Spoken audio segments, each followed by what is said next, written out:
la enlevez-moi si n'a pas nanaye. Leute zu folgen. Mais Nansena a abungi. Aber auf dem Weg, wo er gelaufen ist. Bonjour, bonjour, je crois que vous allez bien. Bonjour et bonsoir à tous, là où cette vidéo va arriver. Je vous salue au nom de Jésus, que mon Dieu vous bénisse abondamment, c'est encore moi, votre humble serviteur, le pasteur Benjamin Kipat. Je suis venu un peu aujourd'hui partager quelque chose avec vous. Alors, si c'est ta première fois, tu fais ça, abonne-toi et active la cloche de notification. Aime la vidéo pour que la plateforme de YouTube montre ça à d'autres personnes aussi, excusez, qui en aura besoin. Alors, que Dieu vous bénisse, que Dieu soit loué au début de ce mois de mai. Je crois que ce mois sera un mois béni pour toi, je prophétise pour toi. Que ce mois soit un mois où le Seigneur va accomplir des grandes promesses dans ta vie. Un mois où le Seigneur va bénir encore ta vie, te faire avancer dans tous les domaines de ta vie. Alors, aujourd'hui, je suis venu partager quelque chose avec vous. Alors, je vais dire à tout le monde qui a une destinée, à tout le monde qui veut avancer dans la vie, à tout le monde qui veut aller très loin dans la vie, d'écouter cette vidéo. Je voulais te parler des 5 signes qui montrent que Dieu veut te bénir. Je voulais te parler des 5 signes qui montrent que tu veux entrer dans ta destinée, que Dieu veut faire de grandes choses avec toi. Alors, restez dans cette vidéo, écoutez ça. Le 5e signe, ça sera le grand signe pour toi. Il faut vraiment l'écouter, ça sera une très bonne chose avec toi. Alors, allons-y. Le premier signe, tu verras, si tu veux entrer dans ta bénédiction, si Dieu veut te bénir, tu verras, Dieu te fera sortir de ta zone de confort. Dieu te fera sortir, tu vas perdre des êtres trop chers. D'abord, Dieu fera que tu sors de ta zone de confort. Tu vas voir, tu auras des problèmes trop sérieux. D'abord, tu vas perdre. Il y a même des gens, il y a même des moments qui arrivent, les gens perdent même leur travail. Tu perds ton travail, tu perds les conforts de ta vie en fait. De ta vie. Là où tu restais bien, le Seigneur peut faire même de te faire sortir du pays où tu es. De t'amener dans un pays étranger que tu ne connais pas. Il y aura peut-être des situations trop difficiles qui vont arriver dans ta vie. La perte des gens. Tu vas commencer à perdre des gens. Tu vas commencer à perdre des gens très chers.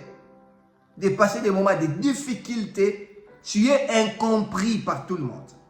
Les gens ne te comprennent pas. Tu parles de quelque chose, tu es incompris, les gens font de n'importe quoi. Tu vas voir même tes proches, les gens qui sont tes proches vont commencer à être très loin de toi. Ça peut arriver même, tu peux perdre même des parents. Donc, l'Éternel te fait sortir d'abord comme tu vivais bien là. Dans ta zone de confort, là, l'Éternel te fait sortir pour t'amener quelque part, pour commencer quelque chose avec toi. Tu vas voir, tu te retrouves dans un pays ou dans un lieu où tu es tout seul. Tu ne sais pas où commencer. C'est là que Dieu t'appelle à te recueillir. Dieu t'appelle à te concentrer et à lui faire confiance, lui et lui seul. Alors, d'autres personnes, nous, des fois, on ne comprend pas ça. On ne comprend pas que les incompréhensions que je suis en train de vivre, c'est le moment de Dieu. Dieu veut que je m'approche de lui pour qu'il puisse me parler. Alors, comprends ça. Tu peux perdre même des enfants, tu perds ton travail, tu perds même la femme ou ton mari, tu perds ton copain, ta copine, ton fiancé.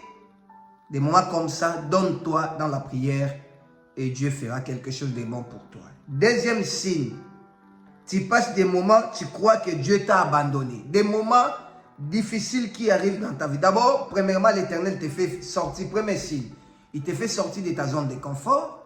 Deuxièmement, tu passes des moments où tu te demandes si l'Éternel t'a abandonné. Où tout le monde est contre toi. Tu fais toutes choses que tu fais, ça ne réussit pas. Tu fais ça, ça ne réussit pas. Tu essayes de faire d'autres choses, ça ne réussit pas. Tu fais toutes choses, tu te poses des questions. Dieu, est-ce que tu es avec moi ou pas? Ça arrive des fois dans nos vies. Je dis toujours aux gens, le silence de Dieu n'est pas son échec. Si Dieu garde le silence dans ta vie, ça ne veut pas dire que tu as échoué. Ça ne veut pas dire que c'est fini pour toi, c'est la fin de ta vie. Non, non.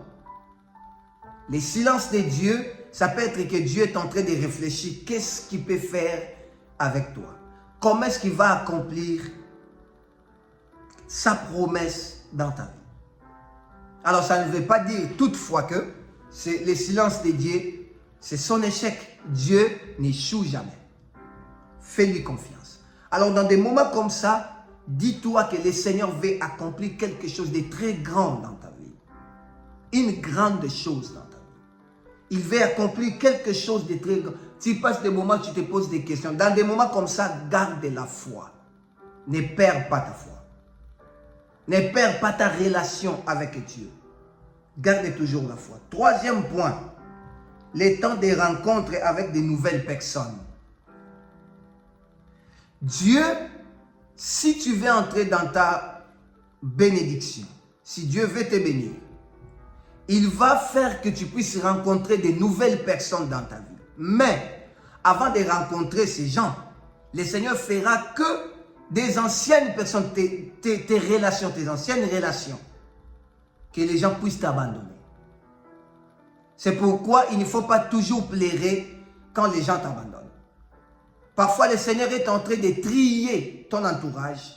Parfois, le Seigneur est en train de vider ton entourage pour t'amener de nouvelles personnes qui peuvent te bénir. Je peux te donner l'exemple de Joseph.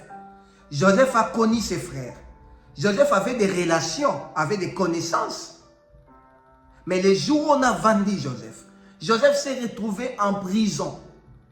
Quand il s'est retrouvé en prison, le Seigneur a fait que Joseph puisse avoir de nouvelles relations.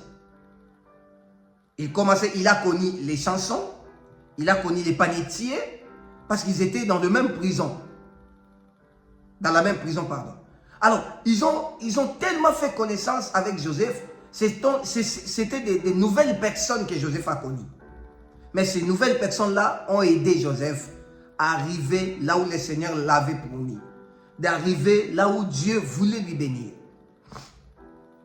C'est pourquoi il ne faut pas te déranger trop quand les gens te quittent. Si tu es innocent, reste comme ça. Parfois, le Seigneur est en train de vider ton entourage pour t'amener de nouvelles personnes qui vont te bénir. Des nouvelles personnes qui vont t'amener là où il a promis, il a prévu pour toi de te bénir. Alors, il ne faut pas toujours s'inquiéter, Seigneur, pourquoi les gens m'abandonnent? Pourquoi? Non, le Seigneur a toujours quelque chose qu'il fait. Quand il t'envoie de nouvelles personnes, tu rencontres de nouvelles personnes, c'est pour ta bénédiction demain. C'est la troisième chose, c'est le troisième signe que Dieu fait s'il veut te bénir. Tes anciennes relations vont partir, Dieu va t'envoyer de nouvelles personnes. Et pour Joseph, cette chanson, c'est lui qui a fait sortir Joseph de la prison. C'est par lui que Joseph est devenu le premier ministre en Égypte. Quatrième signe qui montre que c'est Dieu qui veut te bénir. Tu veux entrer dans ta bénédiction. Dieu veut opérer quelque chose pour toi. Tu feras face aux nouveaux défis. Tu feras face aux nouveaux défis. Donc, c'est comme tu deviens responsable. Donc, ça veut dire, tu étais avec tes parents ou tu étais avec des gens, mais du coup, les parents sont morts, tu restes toi-même, tu es resté seul dans ces pays-là, tu dois faire face aux défis, tu dois relever les défis. C'est pas facile. C'est dans des moments-là que tu dois t'approcher tellement de l'Éternel, de Dieu.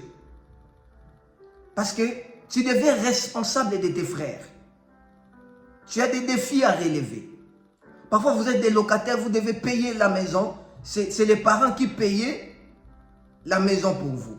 Ou soit ce sont tes parents qui t'aident à te payer les frais scolaires.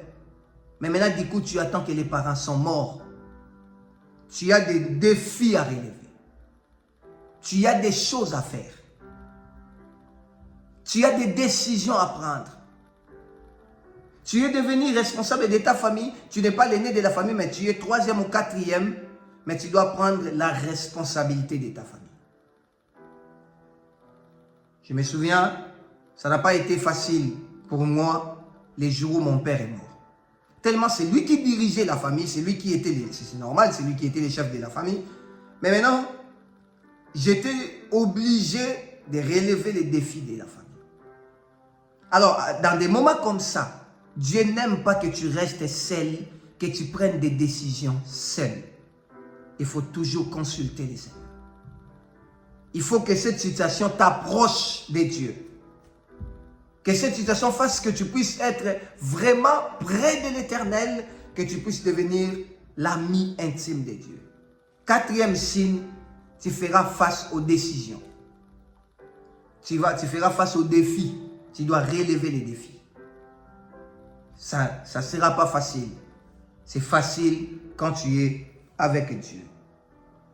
5e signe, Dieu commencera à te révéler tout ce qu'il a fait pour toi. Tu commenceras maintenant à comprendre clair. Ah, ok.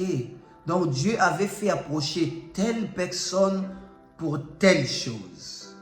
Dieu avait fait approcher telle famille pour telle chose. Ah, ok. Donc Dieu avait fait que je puisse connaître cette personne. Moi, je vous dirais même mon histoire. Le Dieu a fait que je puisse connaître une maman en Angleterre.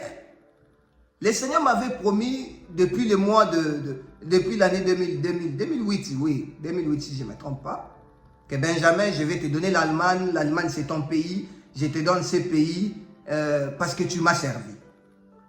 Alors, c'est après des années que je viens de rencontrer une maman qui venait de Londres.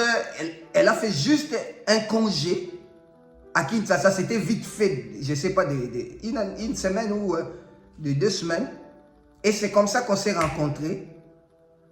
Par cette maman-là, je suis arrivé en Allemagne.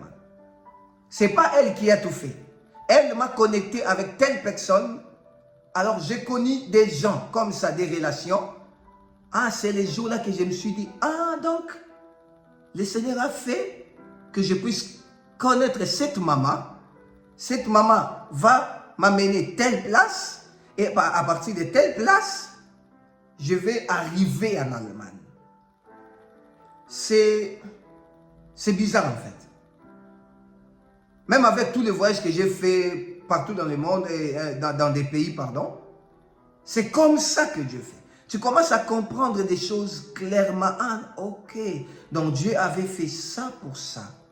Dieu a fait approcher telle personne pour telle raison. C'est le 5e signe. Dieu commencera maintenant à te révéler pourquoi il t'avait éloigné de ta famille, pourquoi tu devais voyager, pourquoi tu devais te retrouver dans un pays où tu connaissais personne, pourquoi tu devais souffrir comme ça, pourquoi tu devais perdre ton travail. Si tu n'avais encore ton travail, tu n'allais pas arriver dans ces niveaux. Pourquoi tu devais commencer ton entreprise si ce chef-là était encore très net envers toi, tu n'allais même pas commencer ton entreprise. Vous savez, il y a même des gens aujourd'hui à qui on dit souvent dans les Français, des fois le malheur est bon. On t'a renvoyé de ce travail-là pour commencer ton entreprise. Si on t'avait laissé dans ce travail, tu n'allais même pas avoir le courage de commencer cette entreprise. Dieu est multisystème. Dieu n'échoue pas. Il a un grand plan qu'il a préparé pour toi. Sois confiant en lui. Fais-lui confiance. Comprends ce moment ici. Tu vas comprendre un moment, tu n'as rien fait. Mais les gens parlent de toi, parlent de mal de toi. Tu n'as rien fait, rien. Mais les gens font sortir je ne sais pas, des histoires contre toi. C'est dans des moments comme ça que Dieu veut te bénir. il veut te faire entrer dans ta destinée. Alors, que ces moments comme ça, si des moments comme ça t'arrivent, approche-toi encore près de l'Éternel.